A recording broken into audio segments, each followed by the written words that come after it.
Hey, we're back with Blayney White from Cross Country Mortgage again. We're going to talk about these loans that are called non-contingent strategies, which is a little different than what we usually do, but this is going to be an interesting set of topics here. Welcome to the Live Explore podcast. If you like what you hear, please hit like and subscribe.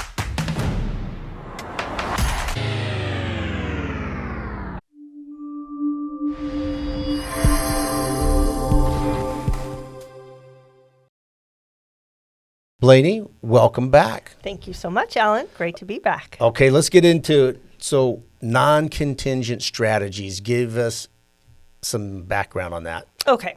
Well, typically when someone wants to buy a house and they don't want to go in with a loan contingency, meaning that there's a box they check in the offer that says they need a certain amount of days to get their loan approved.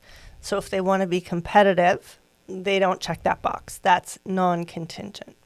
Okay, so you have some scenarios for me here. So scenario one, it's called the right sizers. I'm going to just read you kind of how you set the scenario, Okay. and then you go into the solution. So an age at 72, the residence is free and clear. FICO score is little credit use. Old trade line scores are less than 700. Mm-hmm. Assets, 250,000 in a retirement account. And assets are 46,000 in checking, passive income, SSI, pension, disability. First question, though, just passive income. What do you mean by that? Passive income would be any type of income that's paying you on a regular monthly basis that you're not out working for hourly or for a salary. So it could be a loan that you made where you're getting notes receivable monthly. You get the same amount every month. That could be considered a form of income. Social Security is a passive form of income. Any kind of trust income that's paying you, that's passive. Pension, if you happen to be getting a pension from a school, maybe you were a teacher, maybe you flew airline passengers as the pilot or otherwise, maybe you got some sort of pension while you were working. That pension would start paying you a regular monthly distribution once you retire. Okay. Those are passive income. Perfect. Okay, so we got the scenario. Mm-hmm. Go ahead. Let's cover the solution, because I think this will surprise probably a lot of people. I know it's All going right. to. So go ahead. Yep. So the solution for scenario number one for right sizers. Now, mind you, we breezed over it, but the age is 72. So this couple, they are approaching golden years. They might be in a house that is a footprint that just doesn't suit them anymore. Maybe it's a 2-story home with a pool and lots of acreage, and that's just not what they need. Maybe they need a single story now, and they don't want to maintain lots of land. That would be someone who's a right sizer. So they're not necessarily downsizing in price, but changing the footprint of the property. That's right sizer. So the other thing we talked about is that that house is free and clear, which means if they sell it for $2 million, they get $2 million in equity, less their closing costs at the sale. So when they buy the new property, they can buy it before they sell the property they're right sizing. They can buy it on a reverse mortgage. Uh-oh. That sounds like bad language. So I don't think people understand it. I think it's like VA loans. A lot of people don't really understand them. All right. So give us a little history on reverse mortgage loans. And then if you wouldn't mind, then go ahead and Sure. finish the solution. I think that reverse mortgages are like the ugly redheaded stepsister. They have a really bad reputation, and most people think the negative of them. And those are the old school reverse mortgages. But today's reverse mortgages, like all mortgages, are governed by all of the legislation that's been set forward after the housing crisis of 2008, 2009.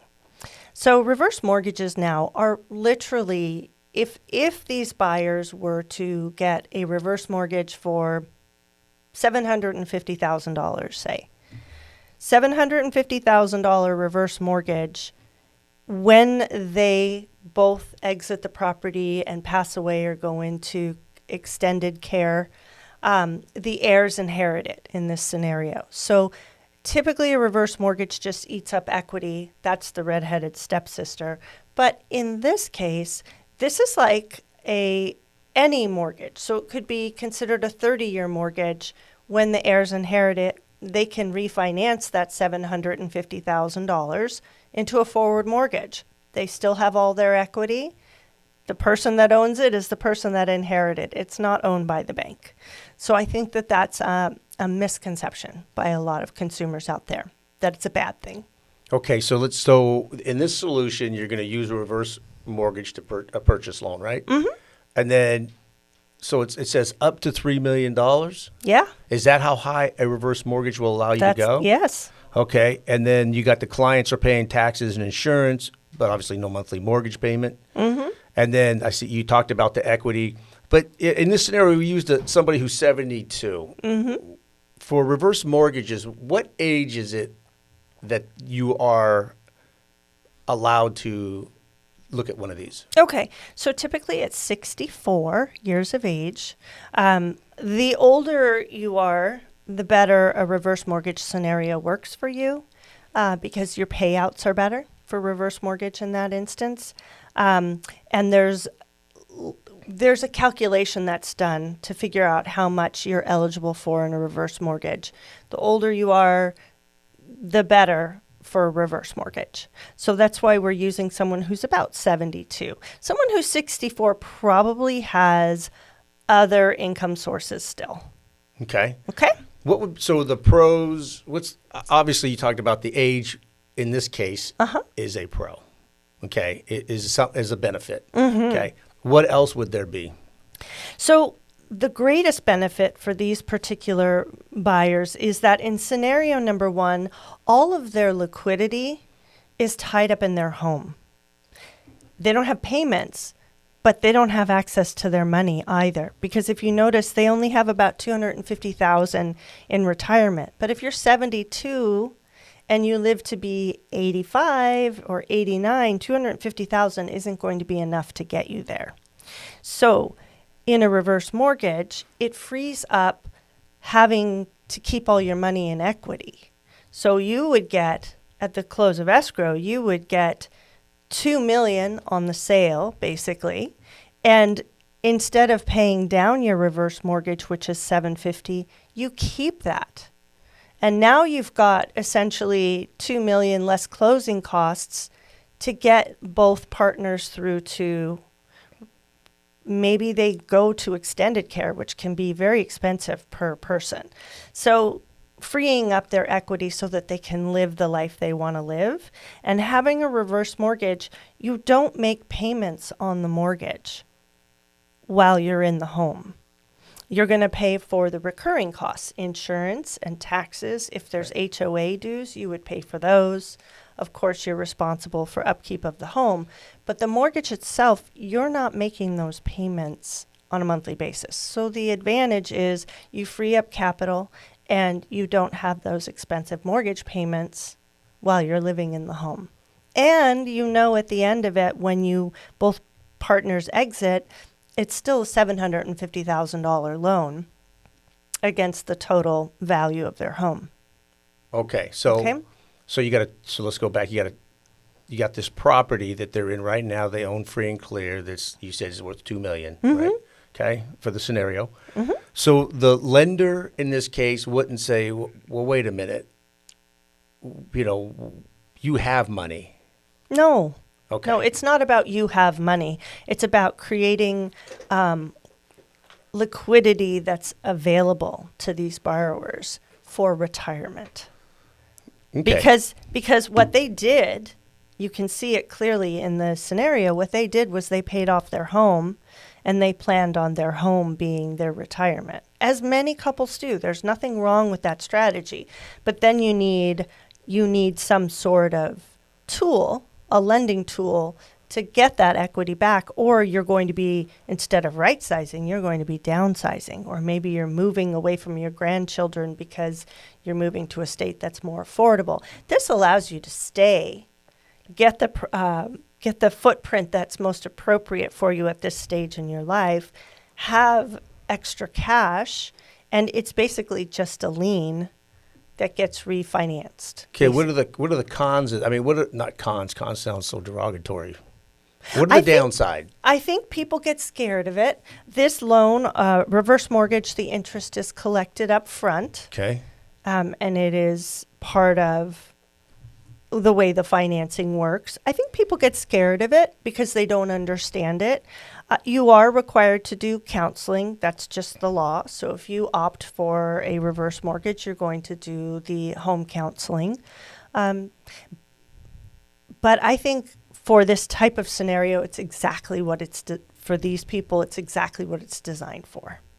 Okay. Yeah. Let's go scenario 2, the empty nesters. All right, let's look at those empty nesters. All right, so in the scenario, ages are 59 and 57. They have a current residence loan of $785. Current value of the residence is $2 million. You like that $2 million number? I figured it's, it's typical now in a lot of the areas of California. Okay. Yep. So their FICO scores are 742, 724. Assets are 740,000 in retirement, 115,000 in checking and savings. Income is passive again. Borrower 1 has Social Security, right? And borrower 2 has a trust income, Social Security, and a K-1 income. Okay. So what's the solution for the empty nester? So the empty nester is probably not wanting to have the same house that they've been in for the last however many years. Maybe they want to move to a more urban place, something more exciting. Maybe they're moving to the southern part of the state from the northern part of the state. So this particular solution is called a buy before sell, and it's a hybrid solution. So this loan is actually 2 loans. And what it does is it has a first lien that secures the new property as well as a first lien that secures the old property. So if we're taking from the old property, say, $300,000 for the down, the new loan on the departing residence is going to be about $1,085,000. It's interest only, but for the first 6 months, they don't make payments on it. Okay. Okay. And on the new loan, they're going to have a 15-day close of escrow, which is pretty good. They're going to have, this is a permanent loan. This is the reason why there's 2 loans. This loan is either a 5-year arm, a 7-year arm, or a 10-year arm fixed. So say they borrow here 1.7, actually, what did we say? Yeah, they borrow up to $5 million, but in this scenario, they're borrowing about $1.7 million on their new home.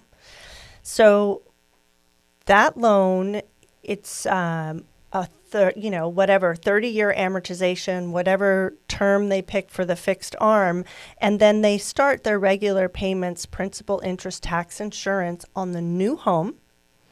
Once the old home is sold, then you can bring the net equity that they want to pay down their mortgage with. They're already locked into their loan. It's just a pay down and a recast of the payment. So it's not a refinance. Okay. That's why there's 2 loans, and it gives them debt relief while they're in transition. It's a really cool solution. Okay, so recast. So if I'm making this number up, my payment on a 1.7 is $10,000 a month. Okay. Okay, and I'm going to bring forward, let's say I bring $800,000 forward. Okay. Okay. So you've got a $900,000 loan-ish. All right, so that basically cuts my loan down from that $10,000 to $6,000, something like that. Yeah, probably a little bit more. Okay. Yeah. So that's what you mean by recast. That's what I mean. Okay, perfect. All right, what are the pros to this? And let's cover the downside, but what are the upsides? The upside is you're not debt servicing your departing residence while it's being prepped for sale, while it's on the market, and then in contract to be sold. It gives you that debt relief. The upside is with the 2 loans, you're not refinancing. You don't have takeout financing on the new property. And that's been actually a really big benefit for a lot of buyers because as we know, the rates have been going up. So you don't want to have to go into being forced to refinance into a market that's still moving upward. Right. So you lock in your rate and you just pay down however much principal you want to pay down and then recast the payment. Okay. So out of that example, like the 800,000, I said, you sold it, you're bringing down 800,000. Do I have to put all 800,000 into it? No. I don't have to put anything in. You don't. Okay. But Yeah. it's probably beneficial to Most people do because they don't really want to carry big debt. Right. Notice the ages of these Right. people. They're a lot younger. They've got a lot of things. They've got a lot of trips planned. Right. They want to go see lots of people. And, you can see he or she has K-1 income. They probably sit on a board. They're an advisory of some sort. So they're still somewhat active at the end of their career. They probably have 10 years left is my guess. And they're just looking for a change of pace. Okay. Yeah. So what could be a downside here?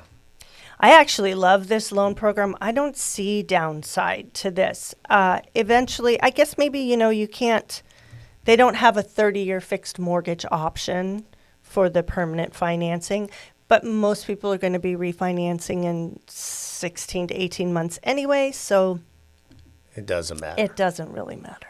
Okay. Yeah.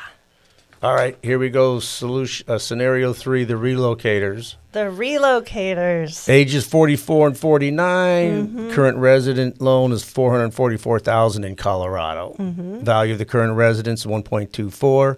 FICO score is 799 and 801. Assets $325,000 in retirement accounts. $38,000 in checking and savings income. Borrower, tech worker, salary. New job, salary. What is a new RSUs? Restricted stock units. Let's say they are employed by Meta. Meta pays a salary, and then they pay restricted stock unit, which is stock in Meta, what used to be known as Facebook. Okay. Yeah. So, and then you got a sign-on bonus. So there you go. And then borrower number 2, Kaiser nurse, hourly, been with the employer 15 years, 32 hours a week. Solution, departing resident and HELOC combination. Okay.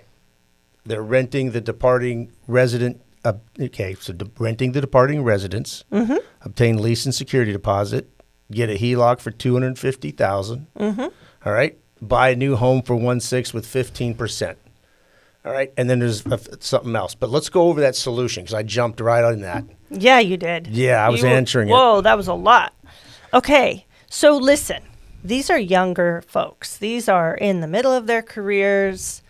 They are being relocated, which is super cool. Someone's going to Meta. Someone else is a Kaiser nurse. They're all over the country, so there's consistent, awesome solution.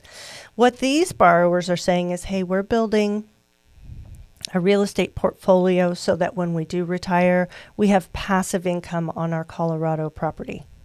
That's what that's saying. Okay. So in this case, they got an extra $250 in the form of a home equity line on their Colorado property. Then they get the renter, and they bring that $250 home equity line of credit. It's going to be their down payment on their new property plus a little bit of their cash to make this second purchase work. This scenario is pretty cool because they're adding real estate to their holding. And in this case, because they didn't want to take a lot of cash out of pocket, our solution is just an 80% first and a 15% second home equity line of credit. So first, second combo purchase. Okay. And so what the pro, obviously, you mentioned that, was like building their real estate, right? Yeah. Passive income for retirement. Okay. That's good. What might be a downside? I would say if your tenants aren't good tenants or, you don't have tenants after a while and it sits vacant, those would be downsides. But this particular property, they have lots and lots of equity in. So even if it was vacant for a couple months, if they decided to sell later, they're still taking advantage of the equity play in real estate. So that could be a potential downside. Upside, of course, is that I really believe in real estate holdings and you are building equity Right. which is faster than making money in the stock market or working hourly for it. So, Okay. okay. All right. Scenario 4, the Bay Hoppers. The Bay Hoppers. I'll yeah. stay away from the solution this time. I'll let you handle that. Okay. All right. This is a self-employed borrower. This is a current resident loan of $512,000. Mm-hmm. Value of the current residence is 1.145. Mm-hmm. FICO scores are 721, 752.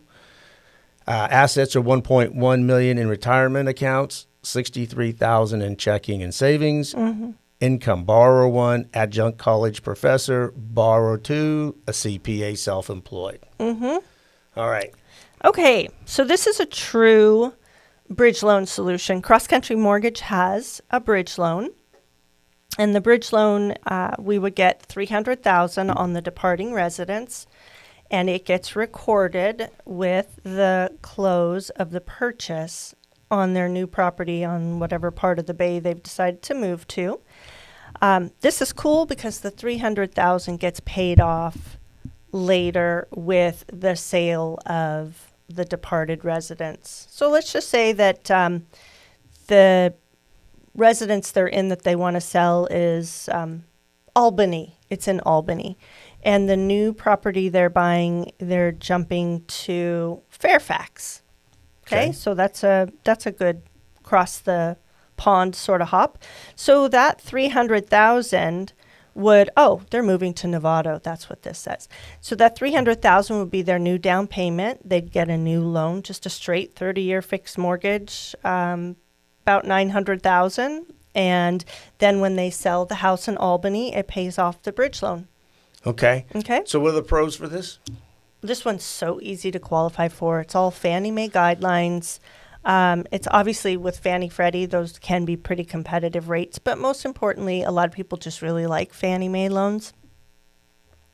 So I would say there's popularity about it. And the cross-country mortgage bridge loan is pretty cheap, relatively speaking, and easy to qualify for. Earlier on, you talked about one of the pros was a fast close. Mm-hmm. Like a 15-day close. Mm-hmm. What kind of close time are you looking at here? This is about 25. Okay. Yeah. All right. Any downside to this? I don't think so. I think this creates mobility. Okay. Yeah.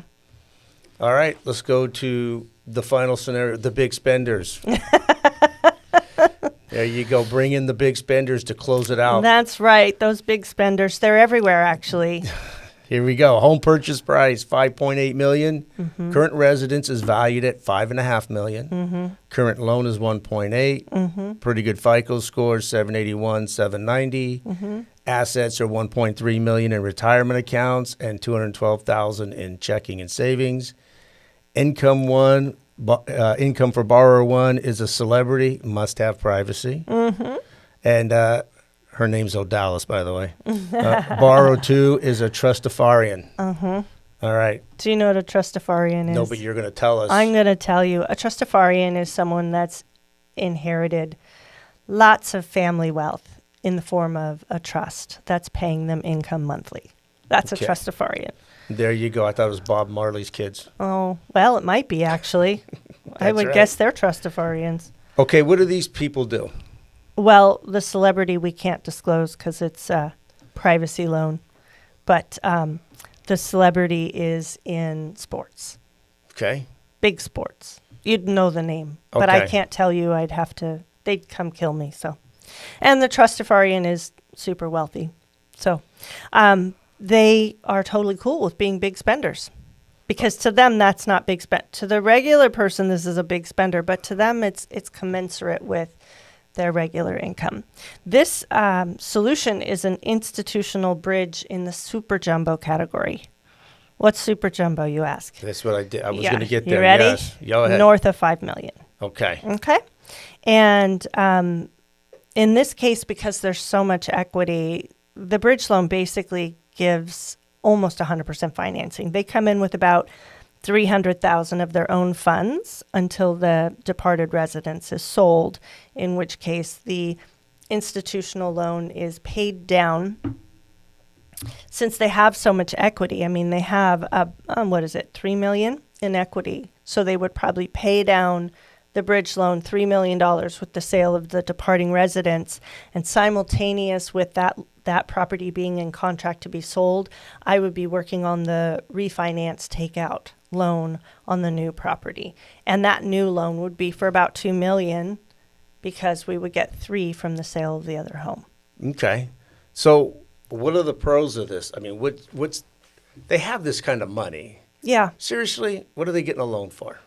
They don't want, their investment advisor does not want them to take their money out of position in the stock market, because what's happening with the stock market? Is it going down? It's down. It's super volatile, but by and large, things are down. So if you take the money out of position, then you've lost whatever that drop was. If you stay in position, you have the potential for it to come back up and for that to be restored, basically. Okay. What else is there? Is it, So a couple, I think, cons, because we're in the super jumbo territory. When you do loan amounts north of $2.5 million, it requires 2 full appraisals, and that's not negotiable. But because we're taking so much equity from the departing residents, they would do an appraisal on that as well. So it's 3 appraisals, which can take a little extra time. But the upside is you get to go buy something for $5.5 million. right now? Right now. Right now. Okay. These are quick, by the way. So how quick? Like what kind of, when you say quick, like close time is? Our time constraint is as slow as 3 appraisers can get done. Right. Otherwise, we're ready to go. Okay. Yeah, these are quick. So aside from the appraiser, this thing is a slam dunk. Mm-hmm. Okay. Mm-hmm. And how many times have you seen with something like this where there's an issue with an appraisal? I'm not seeing that right now, but these are super high end and we're being conservative in value. I think if we said it was worth $6.8 million, there might be a problem. But this actually is a true scenario. And the value of the home's actually well north of 5.8. Okay. So, well, they're coming on next to do a podcast, just so you know. well, they can disclose who they are. I'm never giving it away. Okay. If you're going to be like that. Okay. So there you go. So there's 5 scenarios. Yeah. Right? I mean, reverse mortgages, that one I wasn't thinking was going to be one of them. The big spender, that's not really, that number for the Bay Area isn't as rare as you would. No, as it's people not. would think. Yeah, it's actually very middle of the road. When you consider there are houses for sale in Tiburon and Kentfield for $25+ million. I mean, Yeah. and if you were to drive down the coast of California, those homes are north of 15 million to 19 million. I mean, they're expensive. California is expensive. I think the point, what I want to leave our listeners with, is that there's many different ways to make changes, and don't feel like you are interest rate hamstrung in your current home if it doesn't meet your needs anymore. That's the key. Okay. Yeah. I think that's interest rate right now is, even though it's still not a bad time to buy a house, if you can afford the current rate, right, and get the house you want, it's probably a great time to do that because you're not being challenged with multiple buyers. It's so true. It's so true. But it's hard to overcome that perception that, I'm going to wait for the rate to come down. Don't wait for rates to come down, because we don't know how long it's going to take for rates to come down. And what we do know is that year over year, prices on homes are still continuing to rise. Now, sellers may not have necessarily been realistic when they chose the price they chose with their listing agent. And so in some areas, there are price cuts. But overall, when you look nationwide, house prices are going up, not down. So does it make sense to wait for a rate if the price of the house is going to continue to go up? The answer is no, because the house is what you're going to stay in. The rate is something you'll remedy over time. Well put. Thank you. Well put. Blayney, thanks a lot Thanks for coming so much, back. Alan. I appreciate the input on loans and the scenarios. I think that was informational for people to just, if they're not sure, give you a call. That's right. I'm here. Perfect. Thank you, Alan. Thank you. Bye-bye.